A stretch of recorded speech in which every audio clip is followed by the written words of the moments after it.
안녕하세요, 여러분. 오늘 우리가 함께 살펴볼 해설 자료는요, 현대인이라면 누구나 달고 사는 이 소진과 번아웃이라는 감각에 대해 정말 무릎을 탁 치게 만드는 급진적인 통찰을 담고 있습니다. 바로 로렌 벌렌트의 정동 이론인데요. 그 중에서도 잔혹한 낙관주의와 천천한 죽음이라는 개념을 넘어서 우리가 어떻게 연대하고 살아남을 것인지에 대한 아주 깊이 있는 분석 자료입니다. 자, 그럼 본격적으로 한번 들어가 볼까요? 우리는 왜 우리를 파괴하는 희망에 계속 매달리는 걸까요? 와, 진짜 직관적이면서도 뼈를 때리는 질문이죠. 현대사회에 번아웃이라는 전염병이 돌고 있다는 거 아마 영상 보시는 분들 다들 격하게 공감하실 겁니다. 우리를 아프게 하는 직장, 갉아먹는 관계, 닿을 수 없는 사회적 목표들, 이런 것들을 알면서도 끝끝내 놓지 못하는 우리의 이 역설적인 모습, 오늘 자료가 바로 그 마음속 깊은 것을 낱낱이 파헤쳐 줄 겁니다. 오늘 다룰 핵심 주제들인데요. 잔혹한 낙관주의의 함정부터 시작해서 정동과 감정의 차이, 천천한 죽음, 그리고 마지막으로 삶을 살아내기 위한 연대까지 쭉 훑어볼 예정입니다. 학술적인 용어들이 좀 있어서 복잡해 보일 수도 있지만요. 걱정하지 마세요. 제가 우리 일상에 딱 맞게 아주 쉽고 공감 가는 이야기로 싹 풀어드릴 테니까요. 자, 첫 번째 파트입니다. 잔혹한 낙관주의의 함정이죠. 여기서부터 우리의 억눌린 무의식을 설명해줄 진짜 언어들이 등장합니다. 여러분, 버렌트가 말하는 잔혹한 낙관주의라는 건요, 우리가 간절히 바라는 바로 그 대상이 오히려 우리가 잘 살아가는 걸 가로막는 장애물이 되어버리는 끔찍한 관계를 뜻합니다. 여기서 오해하시면 안 되는 게 이게 우리가 바보 같아서 혹은 어리석어서 잘못된 희망을 품는다는 얘기가 절대 아니에요. 신자유주의라는 너무나도 불안정한 세상 속에서 어떻게든 내 삶을 무너뜨리지 않으려고 안간힘을 쓰다 보니 어쩔 수 없이 매달리게 되는 일종의 생존 애착이라는 겁니다. 이게 우리 삶에서 작동하는 방식을 보면 진짜 소름이 돋는데요. 우리가 바라는 좋은 직장이나 낭만적인 사랑 같은 건 사실 단순한 대상이 아닙니다. 이것만 있으면 내 미래는 안전할 거야 라는 식의 수많은 약속들의 덩어리인 거죠. 문제는 이 대상이 나를 매일매일 갉아먹고 있다는 걸 뻔히 알면서도 이걸 놓는 순간 내 세계 자체가 붕괴할까 봐 너무 두려운 나머지 자기 훼손적 애착에 빠져버린다는 겁니다. 그러니까 여기서 희망은 내일을 향해 달려가는 연료가 아니에요. 그저 오늘 하루의 고통을 어떻게든 덮어보려고 틀어놓는 백색 소음 기계 같은 거죠. 진짜 씁쓸하죠? 그럼 두 번째 파트로 넘어가 볼까요? 눈에 보이지 않는 사회적 힘을 이해하기 위해 정동과 감정의 차이를 짚고 넘어가겠습니다. 자, 여기서 정말 흥미로운 부분은요, 우리가 평소에 그냥 막 섞어 쓰는 이 두 단어가 학술적으로는 완전히 다르다는 겁니다. 감정은 나 지금 화났어, 슬퍼, 이렇게 우리가 머리로 이식하고 사회적인 이름을 딱 붙인 상태예요. 반면에 정동은요, 우리가 의식하기도 전에, 그러니까 어떤 감정이라고 입 밖으로 내뱉기도 전에 이미 내 몸과 주변 공기 사이에서 찌릿찌릿하게 발생하는 보이지 않는 강도와 흐름을 말합니다. 완전히 신체적이고 즉각적인 강렬함 그 자체인 거죠. 세 번째 파트는 천천한 죽음과 측면적 행위성입니다. 영화에 나오는 해성 충돌 같은 거대한 재난이 아니라 평범한 일상 속에서 우리가 어떻게 조금씩 깎여나가는지를 보셔야 해요. 이게 바로 천천한 죽음인데요. 원문 자료를 보면 아주 구체적이고 중립적인 예시로 비만 유행을 듭니다. 벌렌트는 이걸 개인의 의지력 문제로 치부하지 않아요.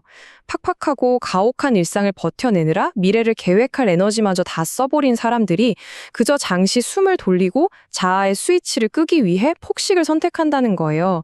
즉, 게을러서가 아니라 지친 나를 잠시 멈춰 세우려는 생존을 위한 자기 중단이라는 겁니다. 여러분, 솔직히 어젯밤에도 엄청 피곤한데 안 자고 스마트폰 계속 넘겨보셨죠? 이른바 둠스크롤링이요. 아니면 끊어야지 하면서도 계속 반복하는 나쁜 습관 하나쯤은 다들 있으실 텐데요. 완벽하게 주도적인 주체가 목표를 향해 직진하는 게 주권적 행위성이라면 방금 말한 우리의 그런 소소한 일탈들은 측면적 행위성입니다. 앞으로 나아가는 게 아니라 그냥 옆으로 삐끗하면서 지금의 상태를 간신히 유지하는 거예요. 이건 실패가 아닙니다. 매일매일 위기가 반복되는 피로한 삶 속에서 어떻게든 버텨내려는 우리 나름의 측면 돌파 전술인 셈이죠. 네 번째 파트, 정동 이론의 스펙트럼입니다. 다른 학자들과 비교해보면 벌렌트의 위치가 훨씬 명확해지거든요. 이 표를 한번 쭉 보시면요. 브라이언 마수미가 0.5초라는 아주 짧은 찰나의 반응에 집중하고 사라 아메드가 감정이 사회적으로 척척 달라붙는 경계의 문제에 집중한다면 로렌 벌렌트는 스케일이 다릅니다. 길게는 수십 년 동안 이어지는 길고 긴 애착의 메커니즘에 파고들어요. 찰나의 반응이 아니라 우리는 왜 우리 자신을 파괴하는 이 구조적 굴레 속에 자발적으로 볼모로 잡혀 있는가? 이 무거운 질문을 던지는 겁니다. 자, 5번째 파트는 정상성의 폭력입니다. 여기서부터 내용이 꽤 도발적으로 변합니다. 벌렌트의 관점 구조에 따르면요, 우리가 너무나 당연하게 믿어왔던 전통적인 치유 방식에 아주 급진적인 물음표를 던지게 됩니다. 보통 우리는 아프면 원래의 정상 상태로 돌아가는 걸 치유라고 생각하잖아요. 그런데 벌렌트는 묻습니다. 애초에 우리를 병들게 한 게 바로 그 정상성이라는 구조라면요. 우리를 다시 쳇바퀴로 밀어넣는 치유는 오히려 통제와 폭력이 될 수 있습니다. 번아웃을 구조의 문제가 아니라 네가 나약해서 그렇다며 회복 탄력성이라는 이름으로 개인에게 책임을 떠넘기는 것. 이게 진짜 무서운 폭력이라는 거죠. 마지막 6번째 파트입니다. 폭력적인 치유를 넘어 우리는 어떻게 이 삶을 살아내고 연대할 것인가에 대한 이야기입니다. 벌렌트는 대안으로 이행의 하부구조라는 걸 제시합니다. 방법은 이래요.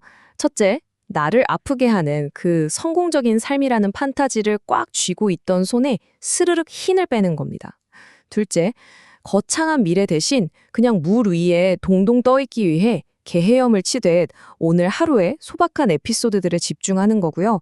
마지막으로 완벽하고 강한 개인이라는 환상을 버리고 나의 이 취약함과 너의 취약함을 있는 그대로 맞대고 낯선 사람들과 기꺼이 얽히는 겁니다. 조금 불편하더라도 말이죠. 그리고 이것이 아주 기가 막히게 잘 보여주는 건데요. 전통적 모델이 고장난 나를 부품 갈아 끼우듯 수리해서 또다시 직선적인 미래로 밀어붙이는 거라면요. 벌렌트의 정동 모델은 완전히 다릅니다. 나를 뜯어고치는 게 아니라 지금의 이 답답한 교착 상태를 서로 기대어 견뎌내고 완벽하지 않은 채로 다른 사람들과 어떻게든 삶을 지속해 나가는 상호 생존의 그물망을 만드는 데 집중하는 겁니다. 그러니까 여러분, 이 모든 해설의 핵심은 바로 이 한 문장입니다. 우리는 소진되기를 거부한다. 이건 벌렌트가 생전에 남긴 비밀 모토이기도 한데요. 그냥 힘들 때 외치는 가벼운 응원구호가 아니에요. 우리를 천천히 죽이는 낡은 애착을 단호하게 끊어내고 아직 오지 않은 불확실한 미래를 기다리며 이 그동안의 시간을 서로 부둥켜 안고 버텨보겠다는 정말 엄청나게 강력하고 에너지 넘치는 정치적 선언입니다. 자, 이제 마지막으로 여러분께 묻고 싶습니다. 여러분은 오늘도 여전히 닿을 수도 없는 그 정상성의 기준에 맞춰 끊임없이 나 자신을 수리하려고 애쓰고 계신가요? 아니면 흠집나고 불완전한 모습 그대로 곁에 있는 사람들과 함께 이 삶을 꿋꿋하게 살아내기 위한 인프라를 지을 준비가 되셨나요? 오늘 이 해설이 여러분의 일상과 주변을 완전히 새로운 시선으로 바라보는 작은 전환점이 되었기를 바랍니다. 저는 다음 시간에도 또 다른 흥미로운 분석으로 찾아볼게요.